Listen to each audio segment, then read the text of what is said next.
Sears-Primetime. Once again, Chris Cuomo. Now we switch to something all those family members so desperately want, to hear from someone who went missing. It's the question that haunts every one of their stories. Is it possible to fall overboard from as much as 10 stories, spend hours in the ocean, and survive? Amazingly, it is. 31-year-old Tim Sears and his best friend Mike checked onto Carnival's Celebration cruise ship for 5 days of sun and partying in the Gulf of Mexico, an escape from another dreary winter in their home state of Michigan. They boarded ship in Texas, looking forward to stops in Cozumel and Playa del Carmen. After their first day drinking in the sun, that night the two bachelors split up. Mike hit the casino while Tim went dancing. Drinks were flowing and friends were being made. What's the last thing you remember? Last thing I remember is looking for my friend in the casino. Sears' memory then goes blank. His vacation was about to take a very unexpected turn. The next thing that happens is almost unbelievable.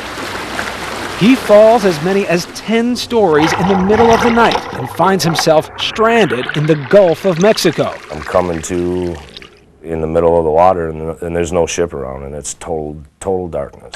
At first it didn't even seem real. And then it didn't take very long to realize that it was real. Any number of things could have killed him, but Tim Sears is someone you rarely hear about. A person who goes missing on a cruise ship and lives to talk about it. His tale is simply amazing. Pitch black, the middle of the ocean. Describe that sensation for me. How in the hell did I get here? I mean, to be honest with you, that was my very first thought was how in the world did I end up here in the middle of the water with no ship around?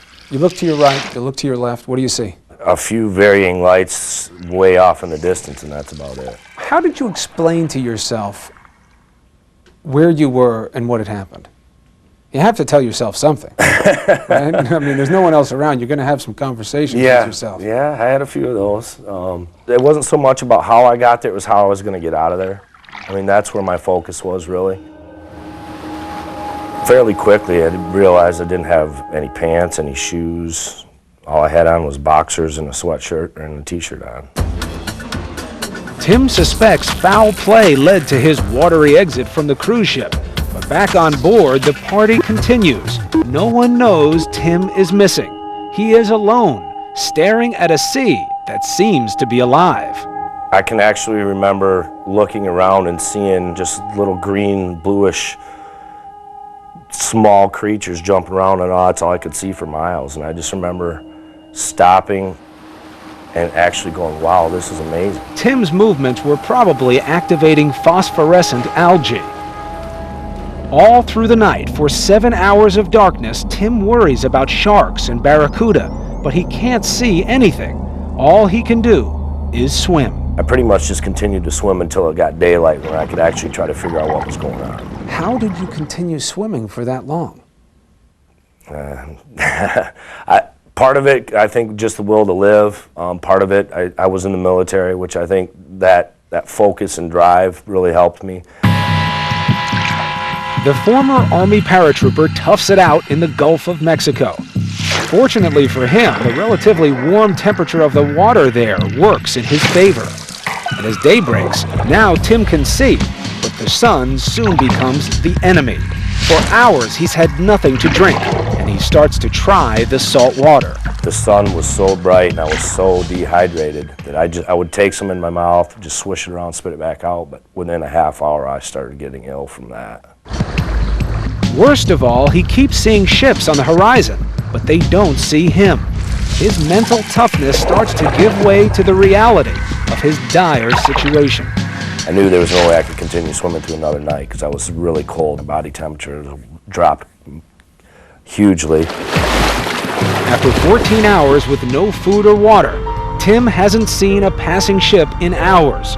He faces a moment that most of us dread ever having to face. I hadn't seen any ships in a couple hours and just decided that I wasn't going to make it. I was tired, and so I made peace with God and closed my eyes and started going down in the water, taking water in through my nose into my lungs, and no thoughts went through my head. I was ready for it to be over. Tim says he starts to sink into the darkness. But then something happens. A light of hope that gives Sears a renewed determination. He is not done yet. And my eyes just opened, and I swam back to the top, spit the water out, and decided that I was going to keep swimming. Tim struggles on for 3 more hours.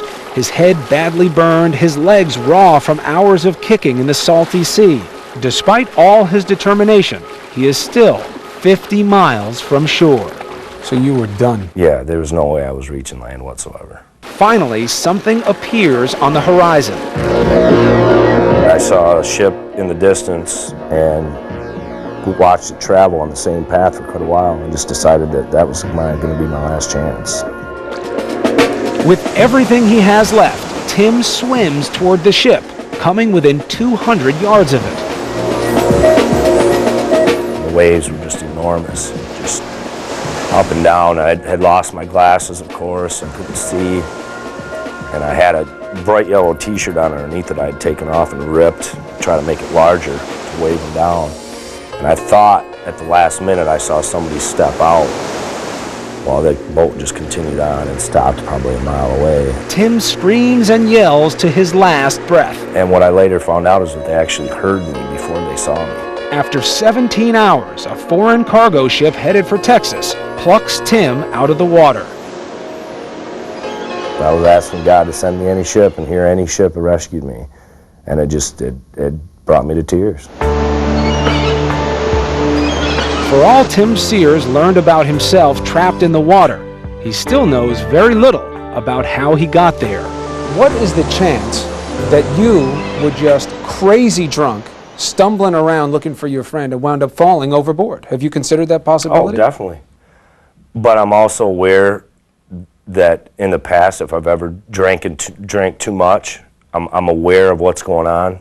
What do you think happened? One of 2 scenarios: either I was looking over the railing and fell, or somebody put something in my drink. But Sears is different from the families searching for lost loved ones. Sure, he'd like to know more, but he's very happy about what he already does know. Frustrating that there are no answers? A little bit, but I'm just glad to be alive.